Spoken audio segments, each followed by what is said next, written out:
Ya Rasulullah, ya Nabi. Alhamdulillahirrahmanirrahim. Wassalatu wassalamu ala ashrafil anbiya wal mursalin wa ala alihi washabbihi ajma'in. Allah ta'ala al-Qur'anil Karim. Ya ayyuhalladzina amanu taqullaha haqqa tuqatih wa la tamutunna illa wa antum muslimun. Ala Nabi sallallahu alaihi wasallam al-mautu haqq. Yang saya hormati para bapak sekalian, syukur kita kepada Allah. Tentunya rasa syukur kita tak hentinya mengaplikasikan sholat yang lima waktu bersama dengan sholat yang lain. Ini menunjukkan rasa terima kasih kita kepada Allah Subhanahu wa Ta'ala, yang mana banyak sudah Allah berikan kenikmatan sehingga tidak sempat untuk terutama yang harus kita perjuangkan dari dunia sampai akhirat, yaitu nikmat iman, Islam, serta lebih penting lagi sehat walafiat, sehat jasmaninya, rohaninya, sehingga kita bisa hadir di kegiatan kita setiap malam Jumat. Meski kebetulan saudara kita Arfi pada malam hari ini tepat 4 tahun yang meninggalnya wafat ibunda beliau, Ibu Sofiah dan beserta keluarga yang lain dari orang tua beliau, Pak Jupri, kakak beliau, Bapak Priyadi, kakek neneknya, yang mudah-mudahan kita sama-sama tadi mendoakan dengan wasilah yang kita baca dari silsilah surat Yasin dan tahlil dengan doa, mudah-mudahan kuburan mereka yang sekarang ada di alam barzakh akan menjadikan taman-taman surga. Amin. Semoga berlimpahkan kita Nabi Muhammad sallallahu alaihi wasallam. Kita sedang umatnya telah mendapatkan syafaat yang kiamat. Amin ya rabbal alamin. Bapak Ibu sekalian, kembali acara ini mengingatkan kepada kita. Tentunya kalau sudah bicara kematian, bicara ayat Quran, inna lillahi wa inna ilaihi raji'un. Dan itu semua lafaz inna lillahi sesungguhnya kita ini kepunyaan Allah. Kita akan kembali kepada Allah.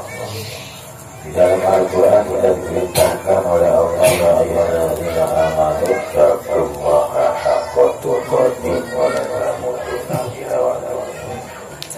Wahai orang-orang yang beriman, yang bertakwalah kamu kepada Allah, yang mudah-mudahan dengan takwa kita kepada Allah, kita menyerahkan diri kita kepada Allah, kita meninggal dalam keadaan beriman. Amin ya Allah. Nah, kita kembali kepada kajian kita soal mati. Seharusnya kita sadar, seharusnya kita kembali ketika Allah menciptakan kita, bahwa diri manusia ini ada dua yang Allah ciptakan, dan ini tidak bisa disamakan. Manusia diberi akal, manusia diberi nafsu. Malaikat diberi akal, tapi tidak diberi nafsu. Ya, hewan binatang tidak diberi akal, tapi diberi nafsu. Jadi kalau kita bicara kedudukan yang lebih sempurna adalah manusia. Dan motivasi kita di atas dunia ini, tentunya kita ingin hidup di dunia ini mencapai ridha Allah Subhanahu wa Ta'ala. Allah itu mengatakan manusia ini bisa terhindar dari apa yang dilarang oleh Allah. Ya, maka di sini ada satu keterangan, tinggalkan dosa. Tinggalkan dosa. Dosa ini seperti apa digambarkan oleh Imam Ghazali, itu seperti titik hitam yang melekat di kaca. Jadi kalau manusia selalu berbuat dosa dari pagi ke malam, ulang lagi pagi ke malam, ulang lagi pagi ke malam, sehingga kaca itu kalau nggak rajin kita bersihkan itu bisa menutupi cermin itu sendiri. Nah artinya para bapak sekalian, kalau kaca sudah tertutup dengan titik-titik kita, itu menunjukkan bahwa kita tidak bisa lagi mencermin. Kalau sudah banyak dosa yang kita lakukan, tentu nanti kita tidak bakal kenal dengan diri kita, bahkan tidak kenal dengan yang menciptakan kita. Siapa? Allah Subhanahu wa Ta'ala. Maka kita diperintahkan tinggal dosa, tinggalkan dosa. Sekalipun ada bahasa tidak ada manusia yang tidak berdosa, benar. Tapi kita kembali lagi ada satu keterangan bahwa Rasulullah itu dimaksud ikutilah beliau, ikutilah di bawah beliau sahabat, ikutilah ulama-ulama salaf, ulama-ulama kalaf, ulama-ulama mutaakhirin yang mereka semua mendapatkan rahmat anugerah dari Allah Subhanahu wa Ta'ala yang memang sudah janji Allah. Barang siapa orang bertakwa kepada Allah dengan tujuan mencari ridha Allah, tentu janji Allah akan masukkan diberikan kenikmatan-kenikmatan. Apa tujuan kita meninggalkan dosa berbakat? Jadi meninggalkan dosa ini, insya Allah hati kita akan suci. Kalau hati sudah tidak suci, berarti terhindar dari penyakit-penyakit hati. Apakah bisa kita menghilangkan, malaikat mengikis penyakit-penyakit hati itu? Insya Allah dengan satu catatan, belajar ikhlas, ya kan? Belajar sabar, belajar qanaah, belajar tawadhu, ya, belajar bijak, ya, belajar bagaimana kita bisa menahan diri, menahan dari marah. Ya apa? Anda pasti ketika hati Anda suci, ya Allah akan kita akan mengenal Allah. Kalau orang hatinya suci, insya Allah orang itu akan mengenal Allah. Yang kedua, orang-orang akan kenal dengan dirinya sendiri. Dan maka di sini tinggalkanlah dosa. Jangan sering-sering banyak melakukan dosa. Sebab kalau kita sering melakukan dosa, di samping nanti hati kita akan kotor, nah kotornya hati akan timbul penyakit-penyakit hati. Kalau sudah penyakit hati sudah numpuk di hati kita, maka tertutuplah cahaya Allah di diri kita, di hati kita. Bahkan kita nggak kenal dengan diri kita.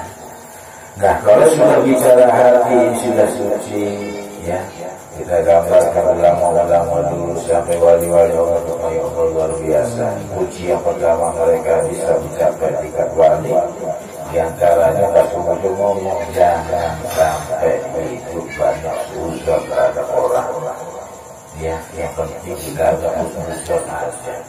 Baik sangka sama orang. Jadi nggak boleh kita buruk sangka. Ya. Jadi belajar itu memang sulit, belajar untuk terus mudahkan sama Allah. Kenapa? Karena yang namanya musuh yang jaga bagi mukmin itu adalah setan. Setan itu paling gak suka, paling gak demen manakala hati orang suci. Manakala hati itu kalau bisa jangan sampai ya dia itu bisa dekat dengan Allah, setan. Ya, berusaha gimana caranya agar kita tertutup dengan yang menciptakan kita. Makanya banyak orang sekarang ini orang yang melakukan dosa saya khawatir takut hatinya tertutup, hatinya sudah lekang. Nah kalau dia sudah mengenal Allah, lalu dia mengenal dirinya sendiri, siapa si Allah itu, dia tahu Allah itu yang menciptakan kita, Allah itu yang menghidupkan kita, Allah itu yang mematikan kita. Segala sesuatu yang ada pada diri kita juga punya Allah. Jadi kalau kita bicara pribadi, kita tidak punya apa-apa.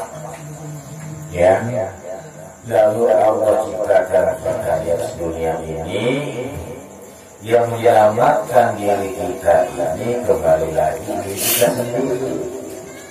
Sama orang-orang ini baru mana kita berburu Pak, kembali lagi dulu dengan diri kita sendiri. Ya, diri kita sendiri kan. Kalau sudah makrifat sudah matang, makanya kalau sudah ada namanya makrifat nanti ketemu. Rupanya guru itu ada di kita sendiri. Mau benar kita, mau nggak benar kita, itu ada di kita sendiri.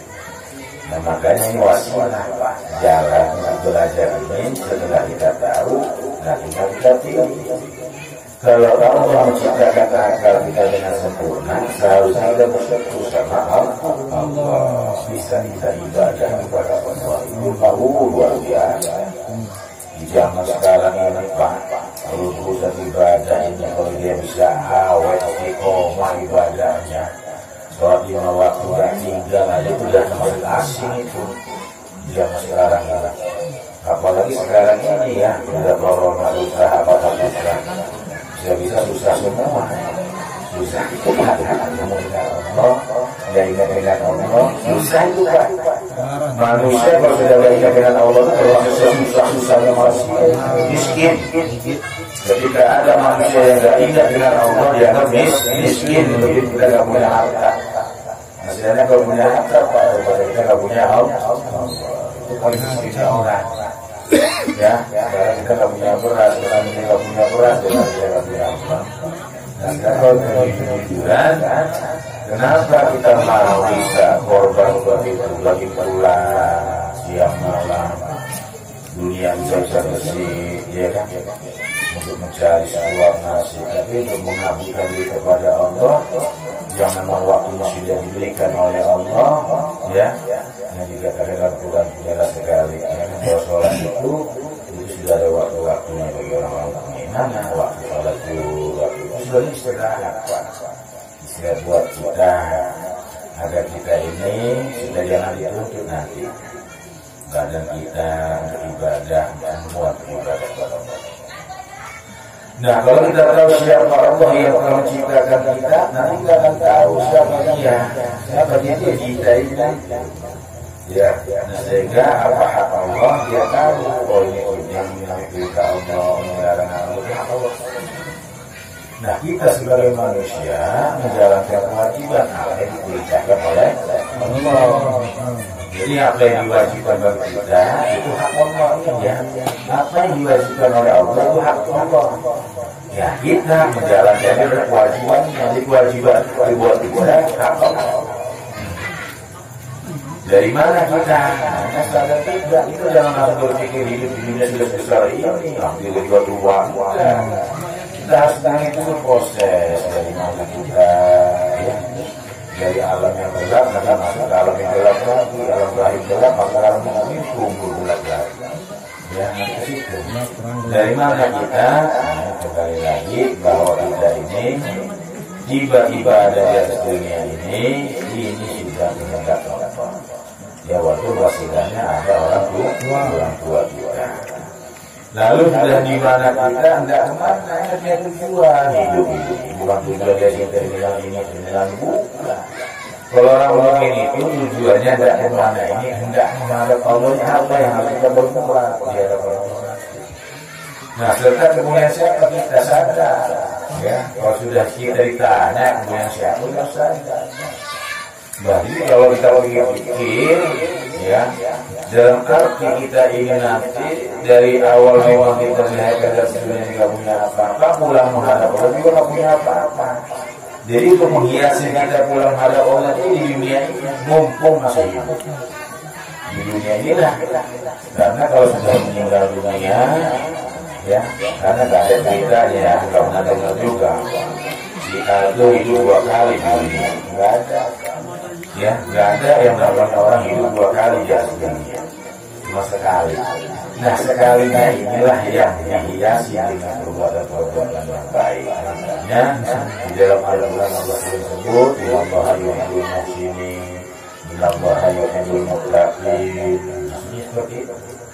Ya, jadi Allah itu menyampaikan kepada kita agar kita menjadi orang yang takwa, agar kita menjadi orang yang baik. Nah, kalau sudah kita jalankan, janji Allah itu pasti, ya pasti. Nah, artinya dari 4 kata ini kita bisa artinya menyusuri bahwa manusia berasal dari Allah, manusia akan kembali kepada Allah, hidupnya manusia, matinya manusia. Jadi ada yang menghidupkan, ada yang mematikan. Siapa? Allah, manusia, dan segala sesuatu yang ada pada dirinya itu kepunyaan Allah. Kita juga punya apa? Kalau yang begini maka tidak cocok kalau manusia sombong, ya tidak cocok, ya. Karena ditanya, kalau dari ciptaannya itu ulama benar. Ya, ketika ada orang sombong, dia jawab sebenarnya bukan sombong, tapi dia kembalikan lagi mantep, sehingga dia tidak ada apa-apa lagi. Ngomongnya langsung putus lagi. Ketika ada manusia yang sombong, bisa kita mengatakan kamu dari siapa, dari apa sebenarnya? Tidak sombong dari apa? Ya, ulama menjawab kamu itu bisa sombong dari ketawa juga, ulama. Orang dari sepeda saya tidak bisa sombong. Dari ciptaan aja kita hina, bagaimana kita sombong, gitu ya. Nah, kalau sudah manusia berasal dari Allah, berarti kita diciptakan oleh Allah ini, kita harus terima kasih kepada Allah. Makanya tadi bilang nikmat Allah itu banyak kita sudah rasakan. Pakaian yang kita pakai Allah yang beri, makanan yang kita makan Allah yang beri kita makan. Nah, hakikatnya lapar, hakikatnya telanjang, Allah semua fasilitas Allah adakan. Ya, dan kembali lagi disitulah manusia. Kalau dia nggak bersyukur sama Allah, ini luar biasa gila-gilanya manusia. Ya, berarti dia nggak sadar siapa yang menghidupkan dia, nggak sadar yang bisa menggerakkan dia, nggak sadar. Ya, dia punya kesadaran, dan nanti kita ingatkan sesuai dengan apa yang Allah ciptakan. Kalau Allah ciptakan akal tidak diserci, nafsu tidak diserci, nanti pulang juga menghadap Allah dalam keadaan suci. Nah, yang mengotori kita di mana Pak di dunia ini? Akal, ya. Kalau kita mendahului nafsu daripada akal, nah ini yang kadang-kadang nanti kita melebihi daripada hewan rendahnya. Tapi kalau akal kita lebih daripada nafsu, nah ini kedudukan kita bisa tinggi daripada malaikat. Nah ini yang kadang-kadang suka manusia ini yang kita lihat banyak sekali mendahulukan hawa nafsunya, mendahulukan nafsunya daripada akal. Nah, ketika manusia sudah bicara akal kembali dalam keadaan suci, ya, semua dalam keadaan suci. Nah, kalau sampai ini ke bawah mati menghadap Allah dosa yang kita bawa, maka situlah nanti terjadi sebelum masuknya ke surga Allah kita dimasukkan, dibersihkan dengan cara bersihnya dengan api, yaitu masuk neraka dulu. Ya, jadi ngebahas dari merebut dosa lupa di sana tidak ada pada Allah. Iya, kalau di sini kita masih bisa istighfar, ya. Kalau di dunia istighfar, kalau di sana kalau masih dosa kita masih ada, numpuk ada kan. Ya, dicuci dengan api. Nanti setelah dicuci dosa dengan api, baru bersih. Nah, dengan air, ada air watasnya. Itu ya, jadi manusia akan kembali kepada Allah dan tidak sadar. Jadi kita punya harapan dan cita-cita ketika kita menghadap Allah ini jangan sampai susah di sana. Ya sudah bawa bekal pulang menghadap Allah tadi. Apa? Ya tingkatkan kekuatan kepada Allah Subhanahu wa Ta'ala. Nah, kalau sudah hidup, mati, kita sadar juga, oh ini ada yang menghidupkan. Siapa Allah? Oh si meninggal dunia, ada yang matikan. Siapa Allah? Jadi kalau kita lihat dia kajian ini, empat kalimat ini min Allah, ilallah, billah, lillah, ini berarti kita tidak ada di situ. Nah, punya Allah semua di dunia. Ya kan? Nah, yang pulang nanti menghadap Allah itu kembali lagi sesuai apa yang dikatakan oleh Nabi. Ruh akan kembali kepada Allah, jasad akan kembali ke dalam tanah. Di tengah-tengah antara ruh dan jasad itu adalah amal perbuatan. Nah, itulah yang akan menyelamatkan nanti. Siapa yang menyelamatkan itu? Jadi kita sendiri lah. Ya kan? Ya, sekarang kita mau berbuat apa? Mau selamat atau enggak? Mau celaka atau selamat? Sudah dikasih jalan, yaitu Al-Quran dan hadis yang diajarkan oleh Allah melalui Rasulullah. Ini jalan-jalan yang baik, yang enggak baik, tinggal kita. Ya, itulah Allah berikan akal, maksudnya supaya kita bisa memilah kembali sesuai hadis Nabi. Yang namanya akal itu al-aqlu nurun fi qalbi, cahaya yang ada di dalam hati. Sehingga cahaya yang ada di dalam hati ini bisa membedakan mana yang baik, mana yang buruk. Ya. Nah, kalau andai kata kita nggak mau kena sanksi seperti itu, ya sudah. Ya, yang bebas itu cuma satu pada sebenarnya. Tapi buat orang ya semuanya. Siapa? Orang gila. Orang gila itu lepas dari beban hukum. Itu yang buat ramai ya semuanya. Ya.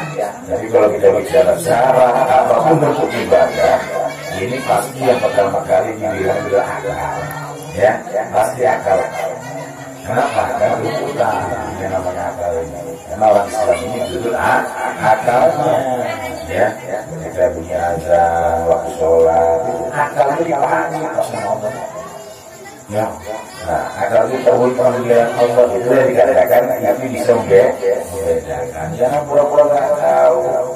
Ya, bunyi azan pura-pura nggak tahu, lepas ketemu zuhur, habis lagi zuhur, masuk asar lagi masuk maghrib, umur juga nggak tahu. Ya, nanti kalau tahu. Kita meninggalkan lagi umur 40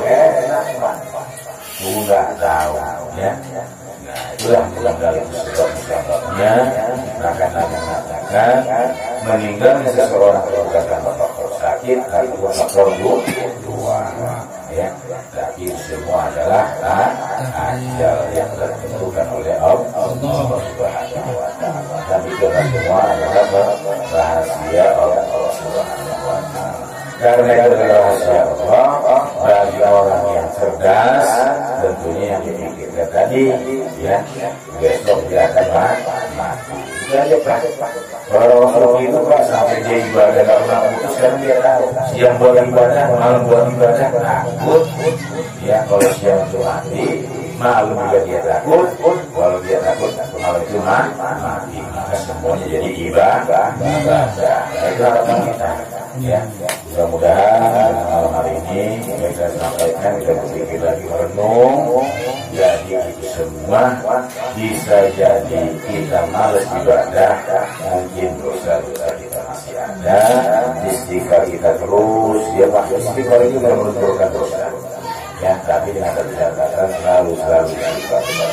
Apalagi kalau istighfar kita pada sholat, insya Allah apa yang kita lakukan dosa siang hari, malam kita lakukan ibadah menghapus dosa siang hari. Malam dosa yang kita lakukan di malam hari, insya Allah dosa perbuatan ibadah kita sholat siang hari untuk menghapuskan dosa-dosa malam siang dan malam, ya itu selalu kita melakukan dosa. Kalau malam, siang jangan malam. Kalau kita nggak punya dosa, nah subuh yang tinggal kita. Subuh itulah daripada masuk ke dalam surga. Ada kuncinya, ya kuncinya itu dia ada itu tadi, ya yang syahadat itu dan kalimat tauhid. Dan disitulah sholat yang 5 waktu itu syahadat yang kita baca. Mudah-mudahan itu yang akan menyelamatkan kita nanti ketika di hadapan Allah Subhanahu wa Ta'ala. Adapun nanti berkaitan masalah ibadah kita dengan faktor ini sudah pokoknya sholat aja sampai kita nemu yang namanya keikhlasan kita kepada Allah ibadah. Ya, kalau mencari khusyuk segala macam ini untuk kita kan jauh. Ya, tapi tetap saja kita berusaha semaksimal mungkin ibadah kepada Allah supaya kita yakin dengan Allah Subhanahu wa Ta'ala. Tentunya dengan ibadah kita kepada Allah itu menunjukkan rasa syukur kita kepada Allah. Lalu kalau ibadah gimana? Berarti orang bersyukur, yakin dan nikmat kepada Allah Subhanahu wa Ta'ala. Itu aja kalau bisa maaf. Assalamualaikum warahmatullahi wabarakatuh. Allahumma shalli